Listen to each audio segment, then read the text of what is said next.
દિવાળીની રજાઓ નિમિત્તે ઉત્તર પ્રદેશ અને બિહાર જેવા રાજ્યોમાં વતન જવા માટે સુરતના ઉધના રેલવે સ્ટેશન પર મુસાફરોની ભારે ભીડ જોવા મળી રહી છે।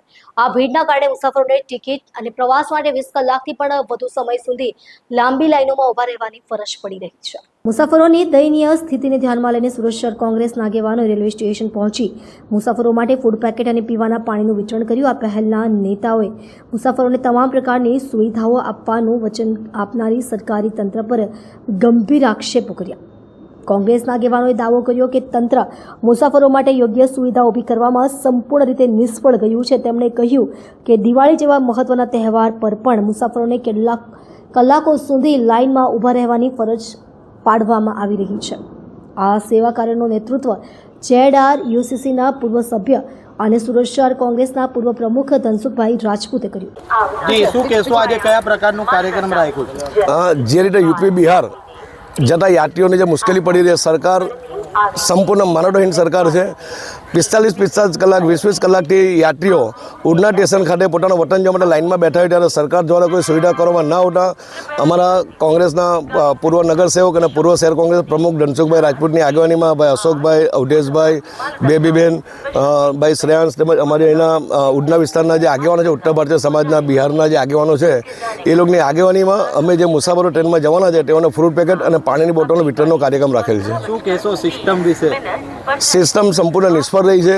પ્રશાસન ભાજપાના નેતાઓની સુરક્ષામાં અને એમની સેવા ચાકરીમાં લાગી છે ત્યારે પ્રજા ખૂબ જ બેહાલ થઈ રહી છે। ત્યારે સુરત શહેર કોંગ્રેસ અમારા આગેવાનો નક્કી કર્યું કે ભાઈ આપણે આ જે યાત્રીઓ 24 કલાકની મુસાફરી કરીને પોતાનું વતન જવાના છે અને 45 કલાકની ઉડના સ્ટેશન પર ટ્રેનની મુસાફરી કરવા માટે બેઠા હોય ત્યારે એ લોકોને ફ્રૂટ પેકેટ અને પાણીની બોટલનું વિતરણ કરવાનો કાર્યક્રમ અમારા આગેવાનોની ઉપસ્થિતિમાં રાખેલ છે। શું કહેશો, આજે કયા પ્રકારનું કાર્યક્રમ રાખ્યું છે?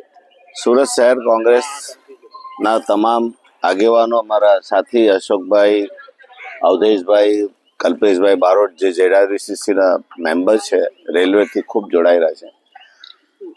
આજે સુરતની જે જનતા છે, સુરતની આજુબાજુ રહેનારી જે પરપ્રાંતિયોની જનતા છે, યુપી બિહાર જનારી જનતા છે, તેની સાથે જે અમાનવીય વ્યવહાર થઈ રહ્યો છે આ તંત્રને, આ સરકારની સામે, આ રેલવેની સામે, જે ફક્ત ને ફક્ત ચેમ્બર ઓફ કોમર્સથી માંડીને મોટી મોટી હસ્તીઓને સાંભળીને ચાલી જાય છે, પણ જે ગરીબ માણસો હતા, કામદારો હતા, તે લોકોનું કોઈ સાંભળીતી નહીં। અમે 1 મહિના પહેલાંથી એમને કહીએ છીએ કે તમે સુવિધા આપો, તમે સુવિધા આપો, તમે લોકોની વ્યવસ્થા કરો।